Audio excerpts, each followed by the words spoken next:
The episode Horror in the Night is not merely a crime story, but a dissection of society itself. Watching it feels like walking through the corridors of a decaying apartment block, where behind each door lies a small tragedy waiting to be discovered. Следствие вели has always been a show that blurs the boundaries between realism and morality, and in this particular episode, the director succeeds in turning an ordinary murder case into a grim social commentary. The setting is a provincial Soviet town in the 70s, filled with the smell of dust, cheap tobacco, and unspoken despair. The crime seems at first straightforward. A woman found dead in her small flat, her possessions untouched. The police, led by the calm but emotionally detached investigator, begin to peel away layers of her life. What they find is not just a killer, but a reflection of the loneliness embedded in the social fabric of that time.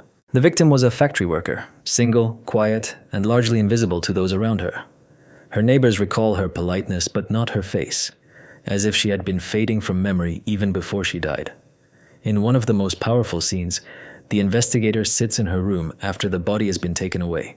He notices a cup of tea still warm, a pair of slippers neatly aligned near the bed, a calendar on the wall stuck on the same date for weeks. It is in this silence that the real horror emerges. The show avoids sensationalism.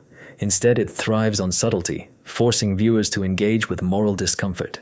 As the investigation deepens, the killer is revealed to be someone from her own building, a man consumed by envy and bitterness, whose own failures have turned into quiet hatred.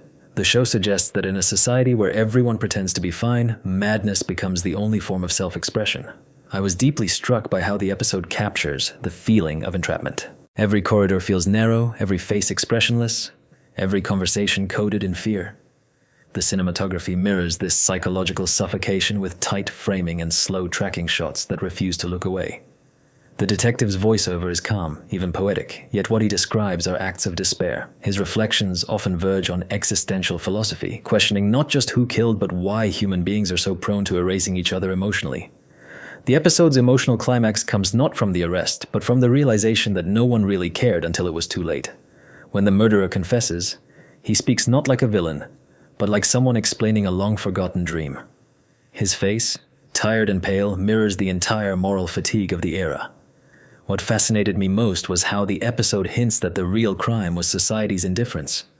The victim died long before she was killed, dying each day in small increments of neglect. The killer, too, is a byproduct of that neglect. Horror in the Night becomes, therefore, a sociological autopsy rather than a police report. As I watched, I found myself thinking of other stories from post-Soviet life, of people who lived in shared apartments and shared silences. The show, though fictional, feels documentary in spirit.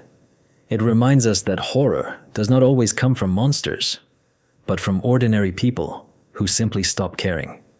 What makes Следствие вели so unique is its ability to preserve empathy within horror. Even in its darkest scenes, the camera lingers with compassion. It does not condemn, it mourns. The closing shot, an empty corridor with a flickering light, feels like a requiem for all those forgotten souls who lived and died unnoticed. The episode ends, but its echo remains, like the sound of distant footsteps in a building where no one should be awake.